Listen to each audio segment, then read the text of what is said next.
Alright, hello YouTube, greetings to Q&A3! 1 and 2 are gone as, well, it's been quite a few years since the last one and the last second one. And the questions have been updated and changed and stuff, and so for the 25,000 subscribers special, I thought it'd be important to... Oh, it's been a while, hasn't it? Yes, so when there was 24,000 subscribers, I asked what questions you'd like for the Q&A. And then I missed the 25,000 sub special, and now we're at 35. Or at least I hope we are by the time this uploads. Otherwise that'd be a little awkward, wouldn't it? Regardless, the Q&A. And the questions have been voiced by the Discord crew, so big thanks to these guys right here. Look at them all. Man, you guys did a lot, didn't you? Thanks. So, without further ado, let's get started with Optimus Prime. Section 1. It's all about me. How has your family been doing? We're doing just fine. Oh, you're racing for a bracelet. You like the bracelet, don't you? We've gotten kind of used to this new lifestyle. We've switched jobs. You switched jobs actually once since I started this whole full-time career thing. Yes. So getting used to that's been a bit of a thing, but otherwise we're doing okay. Yeah. How did you and your wife meet? Through friends of ours who invited all of us to their campsite one evening, and then we met and thought, okay, that was nice to meet you. And then, like, my sister and Cynthia became friends for the longest time, and then we started hanging out a little more, and then eventually we started dating. Want to collaborate? Is that true, Cynthia? Yeah. Pretty much. We didn't like each other at first, but married now. It wasn't even like a general dislike of, you. It was just like, okay, that's nice. I'm just going to hang out with my friends now. Bye. Oh, me? It was kind of like, I don't know. Oh, right, that's right. He's a nerd. Moving on. He was a nerd. I had a different interest at the time. He wasn't a nerd. How did you get into Transformers? I actually tried to get into it a long time ago, back in the 90s when I was like 5 or 6, because I kept seeing it on TV, but I was never allowed to watch it. My mom kept saying it was too violent, and fair enough, that's her parental decision. That's, I don't hold that against her in the slightest. But it wasn't until I was 16, 17 that the first movie came out, and I was actually going to go see it. But then I moved 2 days before I actually got to see it. It was like, there was the moving day on the Saturday, and it was the Monday afternoon that all my friends went to see it, and I was invited, but it was too late. So I didn't get to watch it, and then I kind of forgot about it, and then 2 years later, a friend of ours invited us over. Was it 2 years? Whatever, it doesn't matter. A friend of ours invited us over to her house with a bunch of people, and we watched the first Michael Bay movie, and I was hooked, man. That whole concept of cars just Rubik's cubing themselves into robots and back again, that was the coolest thing I'd ever seen. Do your daughters also like Transformers in some capacity? Do you like Transformers, Abby? I like Transformers Dinobots. You like Transformers Dinobots? Yeah. What else do you like? Transformers Megatrons. Yeah. Do you just like the ones that turn into dinosaurs? Yeah. Yeah. Okay. What do you like other than Transformers? I like quite a few things. I like driving. I like working on cars. I like model trains. I like printing things. I like food. I like... Well, there's a lot of hobbies I'm into, actually. I'm into kind of too many hobbies. Basically, model building, trains, cars. I got too much on the go, honestly. What made you interested in stop-motion animation? I've had an interest in stop-motion animation for a long time.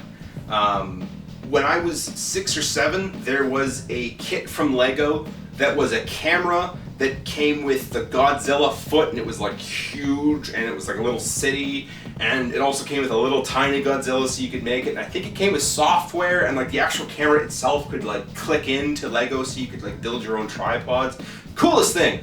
I totally loved it. I wanted it. I never got it because, well, you don't ever always get everything you want. That's just a thing. But I was coming up with little 10-year-old ideas of what stop motion thing I'd make. I was really into Star Trek, and I wanted to make the hologram kind of flicker in and out, like, oh no, he's destabilizing type thing. So yeah, that's how I got into stop motion. It wasn't actually by watching stop motion, it was just by like seeing a product and being like, that's cool, I want to make something with that. So that's how it started. And then I got into school in media arts in grade 10, and that was one of the things, was to make a stop motion with ourselves. And the first project we did was like, I got my friend who was like 4 foot something to run in and out of lockers, like Scooby-Doo style. Like he ran into locker 25 and came out locker 13, and ran into locker 47 to come out locker 5, something like that. And that was the stop motion thing we did. And that was a lot of fun. So basically, I got into it because of a product I saw, and then I was taught it in high school, and I've really loved the medium, and I stuck with it as a hobby, and now it's my job. Why did you start a YouTube channel? So I actually started the YouTube channel because I wanted to see more of something that didn't exist. And by more of something that didn't exist, I mean it did exist at first. I'm not the first person to make a review with stop motion in it. If you go and look up TF Source's channel, like they made about 20 to 30 reviews with stop motion in it. It's not as integrated as mine is now, but it was more like someone reading the script off of a blog, so to speak. You kind of get what I mean. If you read a blog about a Transformer review and then listen to their, you'll see what I mean. But they would take actual stop motion and apply it to the video, and it was such a professional way to do it, it looked like to me. And so I wanted to emulate that, because they stopped after a while. It had been like a year or two since they'd uploaded by that point. So I started my own, and if you look at those first 3 to 4 reviews that I made, you can definitely see where I was trying to emulate a more serious professional tone. Today we're looking at the 1986 Astrotrain. You can see where I was trying to keep that professional. It wasn't until like review 5 where I started branching out and making it my own thing versus me trying to copy somebody else. Why are you called the Lazy Eyebrow? It's actually a commonly asked question. In fact, a lot of people confuse it for the fact that I'm just calling myself lazy, or that I'm just, not that very hardworking. It has nothing to do with that, actually. Surprisingly, I'm called the Lazy Eyebrow because I have a lazy eyebrow. When I was 3, there was surgery on my face to get something removed that wasn't supposed to be there, and in the end, the doctor nicked a nerve ending and severed the control group for this, so try as I might, I just ended up looking like Spock, and I'm just insanely curious. In fact, one of my bosses used to say that when she found that out. Just for 6 months, she just thought I was insanely inquisitive. Will you really change your name to the Lazy Ringfinger? Really though, how is it? I mean, I've considered changing my name to Lazy Ringfinger, but I think Eyebrow is more suiting, considering that's been just what people identify me by for the past 30 years. Oh, it's him. Half his face doesn't work. But as for my finger, it's doing okay. I've gained most of it back. I still can't feel this area, but I even got a big scar, which surprisingly, the scar you see is the surgery scar, and the scar I inflicted upon myself is barely noticeable. So I really jumped the gun by saying, hey doc, I can't feel anything, maybe you should look at it, because it just kind of made my finger look ugly. Is that a chalkboard behind you? No, actually, this is a big gray piece of drywall with some trim around it. It's my projector screen for watching TV and stuff. So I figured it was a nice neutral ground, so I figured it's a good thing to use whenever I do my intros and outros. There's a wee sensor bar. I made that myself. It's even USB powered. Section 2. Fiction. Who's your favorite character? Favorite character, or favorite characters, as I'm often asked about, are Jazz, Astrotrain, Brawn, and Thundercracker. They're in the description of every video because I get asked this so often, but yeah, that's the order of favorite characters. Is Soundwave really superior? Of course he is! What do you think of... I'm actually not much of a comic person. It's just not a format I enjoy reading. It's like the whole pictures and the words, and it's a lot of visual noise for me. I'm more of a novel reader myself, and I haven't really read any Transformers novels either. Of the comics that I have read, I've read the Drift series, I've read Hearts of Steel, and I read a good chunk of All Hail Megatron, and they're pretty good stories. I'm not downing any of them. I actually quite enjoyed Hearts of Steel. It was a different take on Transformers in general. It's just not exactly a medium I enjoy reading anything of, if that makes sense to you. What do you think of... Speed round, go!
What do you think of...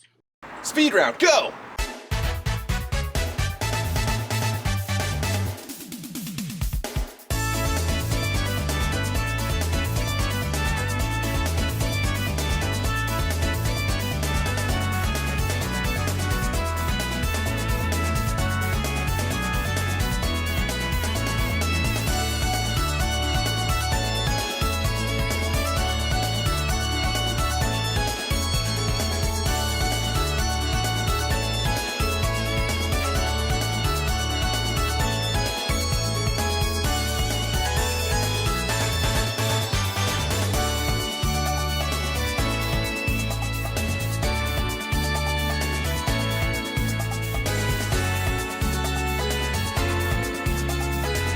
What is your opinion on Shatter, and should she, and to an extension the Dropkick we saw in B's film, appear in other media?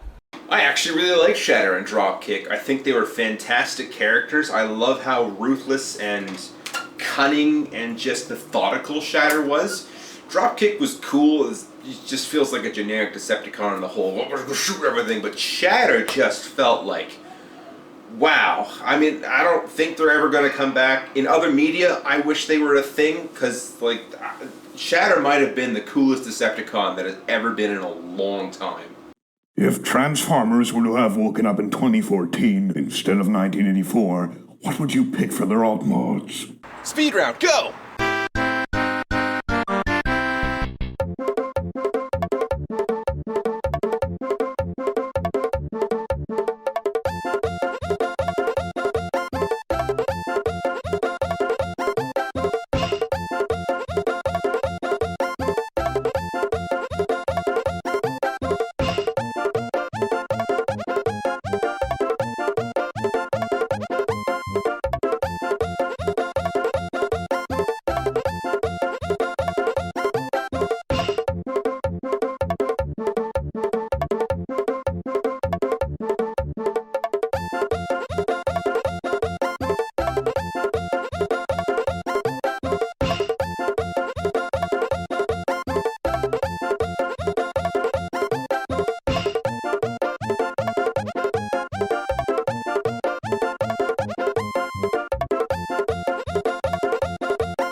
Section 3.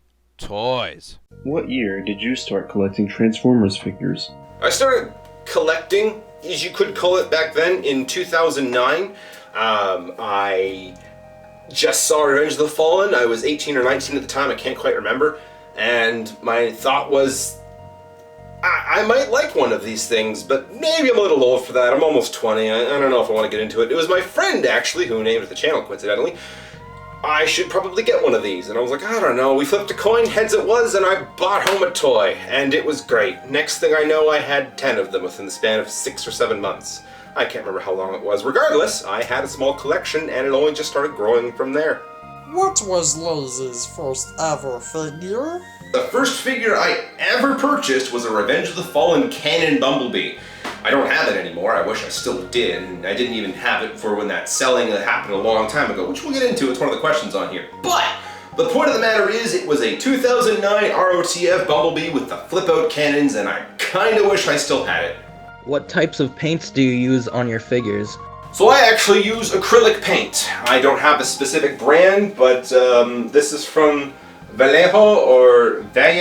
I can't remember. There's a double L in there, and I'm pronouncing it wrong. And I know that. I know the J is an H. It's a Spanish company. I think it's Vallejo. I could be wrong on that, but I was using this for a while, and it's a good brand. I switched to Artist Loft. This is just generic paint I bought from Michael's, which is a craft store in Canada. I don't know, it might be in the States too, I don't actually know. But this is the paint I've been using for this Astrotrain project, and it's turned out pretty well. It's actually a really nice sheen. I've also picked up this brand called Craft Smart, which I used for the treads on Warpath. There's also this Liquitex stuff. Basically, any acrylic paint will work so long as you thin it properly. And the thinner I use is a mix of fantastic... You know what? Here's the recipe right here. I mix it myself, and it works fantastic, honestly. It's a mix of distilled water. It's a mix of rubbing alcohol or isopropyl alcohol, whatever. I can't remember the exact terminology for it. It's alcohol. And a little bit of glycerin and fantastic cleaner. It's the spray bottle. And you mix that all together in proper amounts, and you get the thinner that I use. And honestly, ever since I started using that over water to thin my paints, it's been fantastic. Pun intended. Will you make a custom Earthrise Frankenseeker? Ah, yes, Frankenseeker. That was that thing. I had extra parts of Seekers lying around, so I cobbled together, and it became just the deluxe I compare with it, because everyone's got a deluxe Seeker, at least at that time they did. So that was just kind of the unofficial mascot of the channel for a while. Will I make a custom one? Well, I did buy a second Starscream just for the head to swap Skywarp, so I do have it lying around, and now I have this screaming Starscream lying around, so maybe it is time I tore it apart and turned it into a custom Seek and Franker thingy-majiggy. What is your favorite/least favorite figure? If we're talking strictly on a figure basis that you can buy and not like an accessory that comes with a figure, in which case I'm referring to Wheelie that came with the Grimlock just now, the least favorite figure is Mirage, which I also covered in a mini review, just because of... If you like it, that's great. I don't, just because of how much it is just cheating and faking it, and it's just not a... It's not a fun figure in my opinion. I haven't had fun with it, and it's not something I recommend. And I'm not picking up the Earth Mode one because it fixes nothing! On the other hand, the favorite figure is this Blue Streak, because Blue Streak is my favorite of the trio, and just the Dance Zone mode in general is choice. I gotta say thank you to Citranite once again for sending me that barricade, because I am more than happy to own 4 of them, but yeah, Blue Streak's my favorite still out of the 4. What 5 characters do you want to get new figures? Alright, so here's the 5 figures I would like to see remastered. First of all, Drift. Drift is an awesome character. It's probably the best thing that came out of 2010 in terms of Generations figures. I would love to see a new one. Second, I would love to see a new Brawn. While this one from Titan's Return, or whatever it was that it came from, is okay, I would still like to see a better one made with more modern engineering, as Brawn is one of my favorite characters, and I would like to see him done justice. Third, Gears, because we've never actually gotten a good Gears from Hasbro, and I think we need a new one. Fourth, Mirage, because I hate this thing, and I think Mirage needs a better figure than this, and that new one coming out does not count in the slightest. And fifth, Drift. Drift is the best thing we've gotten at a... Are there any figures that you want back from your old collection? Honestly, not much left to get back from the old thing. There's the old Wheelie. I don't necessarily want it, it's just better than the thing that came with Grimlock, so it'd be nice to have, but I don't want to spend the Voyager prices that it's at nowadays, which is kind of ridiculous. I'd like to get one of the Datsun molds again, just because it was such a fantastic masterpiece. I feel like it was the height of the masterpiece line in terms of simplicity, looking like the alt mode and looking like the robot mode. It was just the perfect blend of all 3, and Blue Streak being my favorite out of all those 3. I'd love to get a Masterpiece Blue Streak again. ROTF Leader Prime was such a fantastic figure, and all the chrome customizing I did to it just made it just that much better, as well as that malt straw I added to it. Oh my word.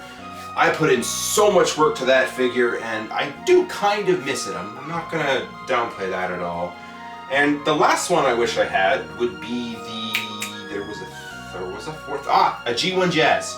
I used to have a G1 Jazz, I currently have a G1 Ricochet, and it'd be awesome to have a G1 Jazz again. But finding one is easier said than done, so... If you were in charge of the Transformers brand, which direction would you take it? I think I would take it in a direction where there were no full parts whatsoever, unless there was absolutely a need where it needed to be there.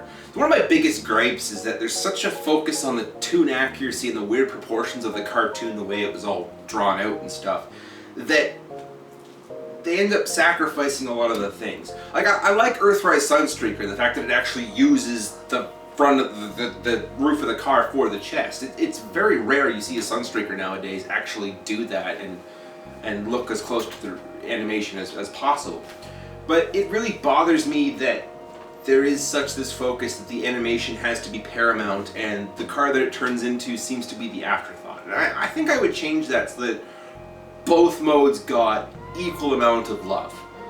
Because there's just, I don't mean to repeat myself, but there's just so many vehicle modes that are in the last 2 years that it feels like robot and, yeah, car, I guess, but like take Jazz's feed or the back of RC. Like, there's lots of examples of it. So that's what I'd do. I'd make sure that both modes got equal amount of attention. How does it feel to be able to design and 3D print custom parts for your Transformers? Honestly, it's about the coolest thing ever. I mean, back 5 years ago, I made those Combiner Wars upgrades for Bruticus, and when I got to Vortex, I melted some parts together and it looked like it came out of a clay factory. It looked awful, but it was the best I could do. I like doing this kind of thing. So when I finally got one of these and eventually one of these, and to be able to just take a design and say, I would like to do this and make a model Astrotrain, it's the coolest thing ever to just be able to take what's in my head and materialize it into some sort of plastic form. It's cool. Section 4, the channel. In the 100 review, you mentioned that was your last review, but I still see you worried. What happened? This is actually a question I get asked kind of frequently, at least I did. I get asked it every now and again. I'll be linking people back to this specific timestamp to fully answer that question. I actually did quit the channel. It wasn't some sort of publicity stunt thing, as some people kind of tend to think for some reason. I have no idea why that is, but I legitimately wanted to end the channel, move on, and focus on my family, and then we moved out here and circumstances changed. Surprisingly, the 100th review with 66 of them actually, ended up doing surprisingly well, and I ended up getting a paycheck over the December thing, just dropped into my account. It's like, that's interesting, and then the thought crossed my mind to enter back, but it was actually my wife that really encouraged me to, hey, maybe you should get back into it because you've been doing nothing, you've been very bored, and you probably should start animating again. And then Cardboard Bots got me to do a small video about me reviewing a bagel as kind of an in-joke, and it was at that point that I was like, I really miss this. This is something I probably should get back into. So I put out a feeler, did it here and there. I think the upload rate was like once every 4 or 5 months, and then one thing happened into another, and now I find myself doing this full time. If I had the foresight to know that 3 years prior to me saying, yep, I'm doing this full time, my word, I would be kind of head for a spin there. Do you like doing YouTube? I mean, it's good. It's up days and it's got its down days. There are definitely times where I'm really kicking myself making it a job, because being technically self-employed, it comes down to, if you're not feeling well, you're not working. And if you're not working, you're not being paid. Meanwhile, if it was a job, if I wasn't feeling well, I could usually tough it out. Maybe the work wouldn't be the best work I could do on a normal given day, but it wasn't terrible, and I still came home with a full day of pay. So, not to make it about the money, but that's the one downside. The upside, I get to make my own hours. I get to make things that I actually enjoy. I get to be satisfied with my work. I'm not working for someone telling me that I have to do this or tough. So yeah, it's got its up parts, it's got its down parts, and as for YouTube itself, it's kind of the only video sharing site we got right now that pays enough. What programs or equipment do you use? Speed round, go!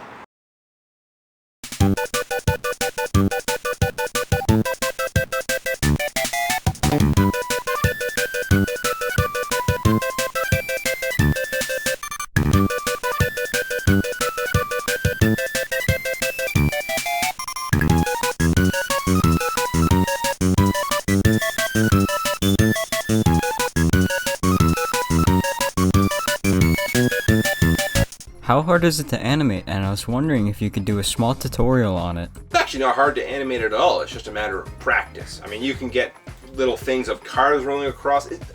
More along the lines of it's just tedious. You gotta have the patience for it, but in general, it's not hard. You just gotta visualize what you want to see and go from there. If it looks like garbage the first time you did it, do it again. Learn from your mistakes the first time and make it better the second time. And if it still looks garbage but a little bit better, make it a third time. And it might look a little better if you learn from your mistakes from the first 2 times.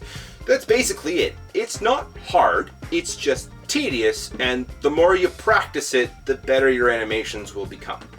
How do you get your motivation for working on stop motion? Because whenever I try to do stop motion, I feel like I just can't do anything worthwhile or unique. And no matter what, it'll always come out looking like garbage compared to all the great looking stop motions that everyone else is doing.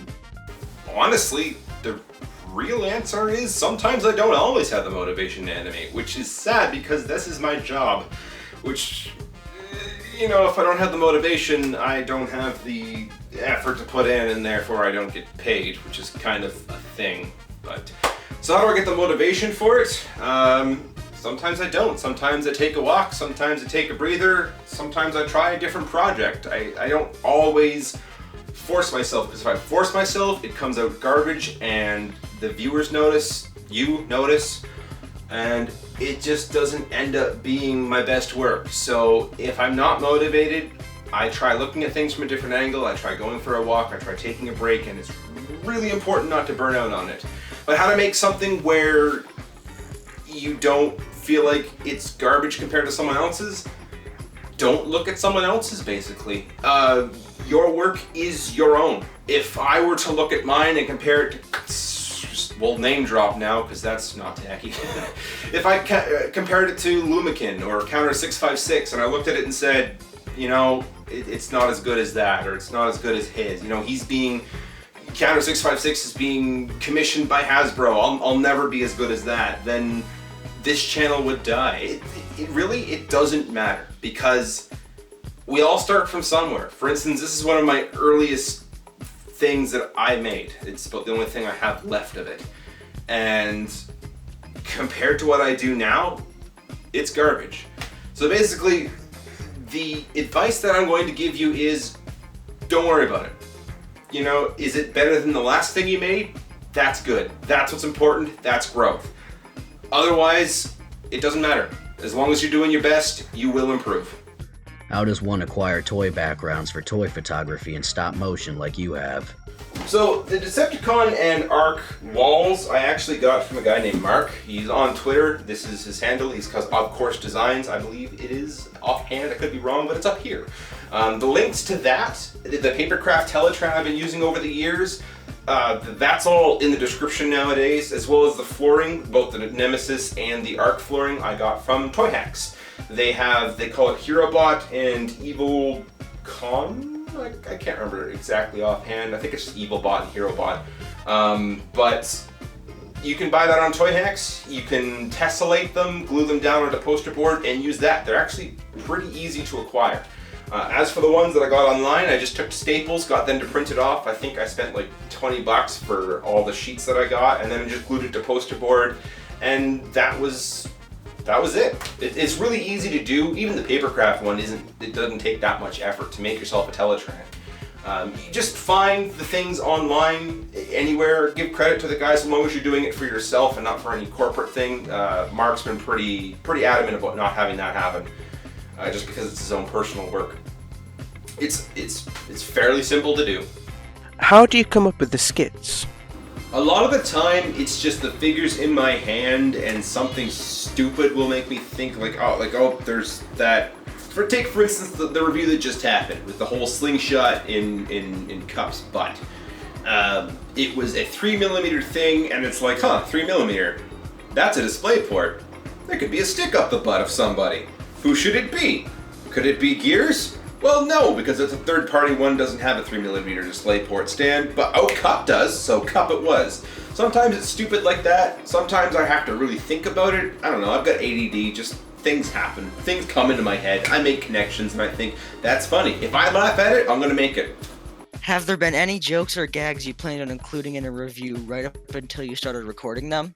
Actually, it happens all the time. There were even some that I had filmed, and then I came to voicing them, and it's just like, this just isn't funny.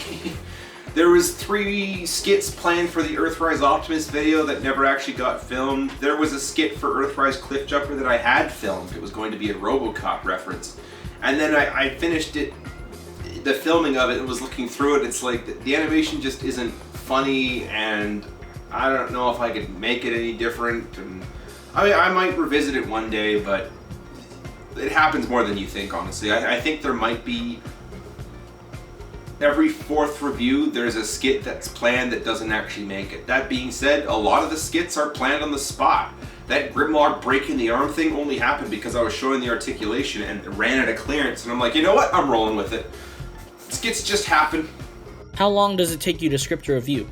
Honestly, it doesn't take long to script a review. Most of that kind of happens in my head while I'm filming. So when it comes down to sit down and actually type it out, it might be like 4 or 5 hours for, say, a 15-minute script. I wouldn't even say that long. Maybe it's like 3 hours for a 15-minute script of just sitting down and typing away. And it's a matter of like, pictures here, script here, and next picture, type, next picture. Okay, go for that, that's an animation, next picture. It doesn't take the long. It's actually probably the shortest thing. No, I'd say voicing is actually the shortest thing. It's like the second shortest part of the whole process. When writing the script for a review, is it harder for you to write a script about a figure that you neither hate nor love? It's actually incredibly difficult to make a script when I have no real one opinion one way or the other. And it's not even so much it's hard to make a script, because writing the script is the easy part. It's the filming, because I kind of come up with the script as I film, and so if I've got nothing to say about it, I don't know what to do.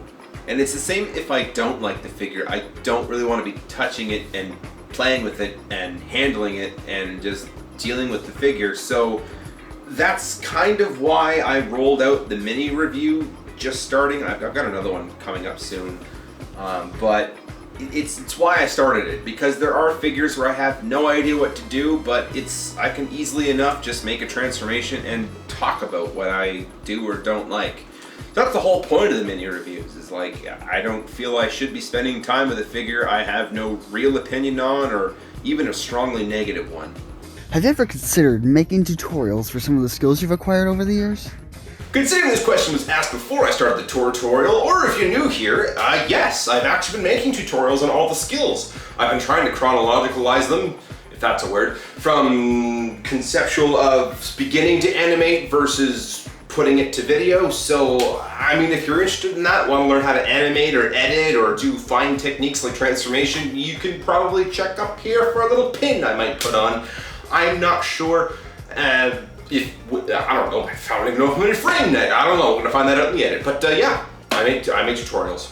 What figure is the most annoying for you to film stop motion for? The most annoying figure to ever film a stop motion review for wasn't this guy. It was actually the Masterpiece Grimlock.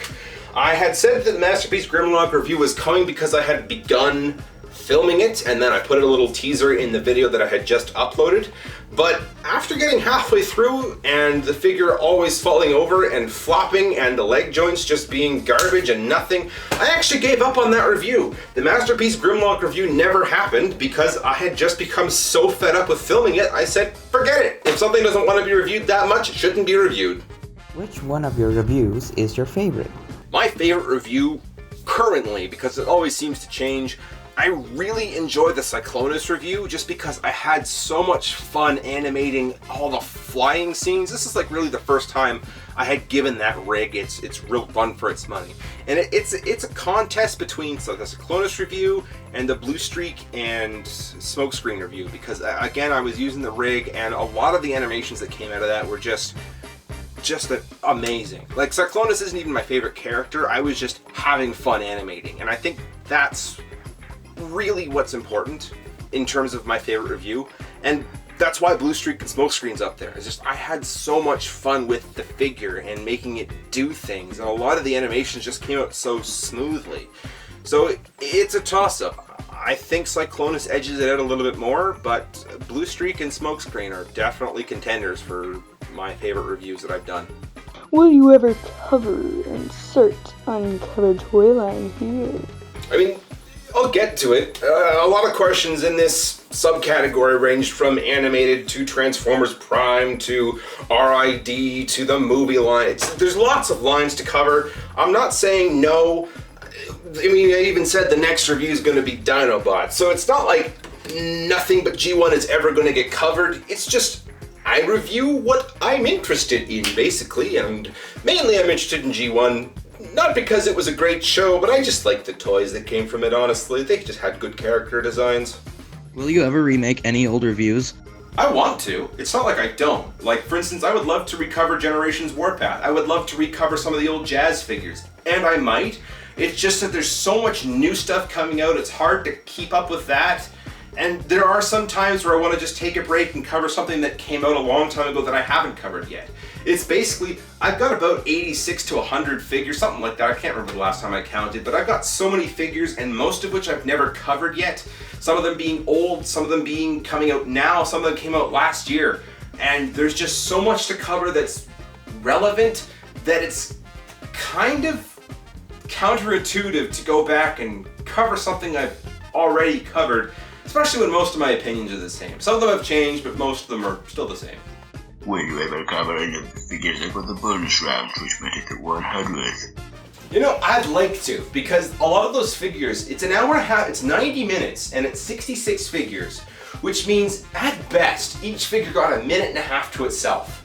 And, for instance, this Prime First Edition Cliffjumper, which is actually the GDO Cliffjumper, which I reacquired again, I would like to explore a little more in depth than just the single transformation, because it's such a great figure, and one day I probably will. There's actually a lot of figures from that review, some masterpieces even that if I even get again I would like to take an in-depth look into, Tracks for instance. But as of now, again, there's just so much stuff to do that it's a little difficult to go back to something I've already covered, but there are some from there that I'd like to cover more than just a minute and a half of, I think this is good, and here's the car move, which I also think is good. Moving on. Will you ever venture outside the realm of reviews? I feel as though this question is asked, will I ever venture outside the realm of reviews in terms of animation? And there are some stories I've come up with, but in general, I know writing isn't my strong suit. I've tried writing before, and it's pretty cliche. Like, I know when things are kind of campy and cliche, I just don't know how to write where it's not that. Maybe I could if I actually spent a decent amount of time, but I mean, like, a lot of what I've written seems to be an info dump or an expose and just a lot of exposition itself, and I don't know if I could do that. I've also never animated a fight scene before, so I don't know how well that would come across. In general, I just like the funny comedy skits that I do, and reviews are just easy. Is that a good excuse as to why not to do it? It's just because it's easy? Absolutely not. I probably should get on to doing that and trying other things, but I just haven't yet. So will I? Maybe. Will I anytime soon? Probably not, but I'm not saying never. If you had the hindsight of today, how would you have gone about your channel? I think about the only thing I might have changed different is not being cheap. This is kind of something I'm still trying to teach myself, and there's nothing wrong with being thrifty, but there's definitely something wrong with being cheap. For instance, I had a mouse. It was this little $5 mouse that I bought from a surplus store, and it did me fine. But I recently bought this mouse, and it was like $20, and it is such a better mouse. And there's lots of things I did that. I started the channel with a junky webcam. I could have easily spent the $50 to buy a new one, but no, I bought a different... I think I bought Masterpiece Optimus before I bought a better camera. And Masterpiece Optimus was great, but I was recording at 144p. It was disgusting.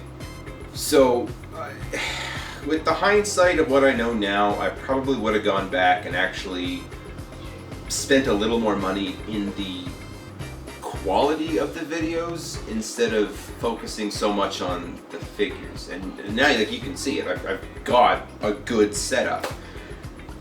But it took me 8-9 years to get there. I also probably wouldn't have spent so much time in certain things and maybe paced myself a little more. That's about it, honestly. Like, I'm happy with the actual reviews I've made. Just how I would have gone about it would have been a little different, and the actual build quality of my setup and the tools I used probably would have gotten a little more attention than they had over the years. So that was the Q&A. I hope you learned something in that 40-some-odd question Q&A thing. I'm going to try and keep this one up for a little while. Hopefully it doesn't get outdated as the other two did pretty quickly, and well, we'll see where we go. Thanks for all for watching. Thanks for all for sticking with me for this long. 35,000 subscribers is nothing to sneeze at, and my word, there's a lot of you. Thanks all again for joining. We'll see what we come up with next. This has been the Lazy Eyebrow.